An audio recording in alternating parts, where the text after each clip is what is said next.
Hi hello everyone, అందరికీ నమస్కారం. నా సబ్స్క్రైబర్స్లో ఒకరు దోసకాయ పచ్చడి ఎలా చేయాలో అడిగారండి.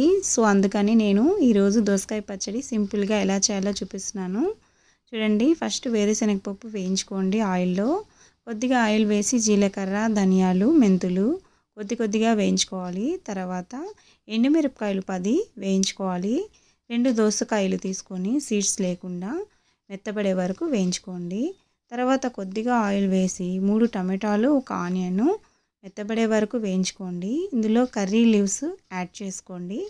ఇవన్నీ చల్లారాక మనం కొద్దిగా చింతపండు కూడా నానబెట్టుకోవాలండి ముందుగానే. ఇప్పుడు మిక్సీ జార్ తీసుకొని ఉప్పు, ఎండుమిరపకాయలు ఇలా పౌడర్ లాగా చేసుకోవాలి. దాంట్లో చింతపండు, వేరుశనగపప్పు మిక్సీ పట్టండి. దాని తర్వాత దోసకాయతో పాటు టమాటా ముక్కలు వేసి ఇలా కచ్చాపచ్చాగా రెడీ చేసి పచ్చడిని ఒక బౌల్లో వేసుకొని పోపు పెట్టుకోవాలండి. ఆవాలు, తెల్లగడ్డ, కర్రీ లీవ్స్తో ఇలా నేను పోపు పెట్టుకున్నాను. చూడండి, so tasty and Emmy and simple. మీరు కూడా తప్పకుండా ట్రై చేసి నాకు ఎలా ఉందో కామెంట్ చేయండి. Please like, share and subscribe my channel. Thank you for watching.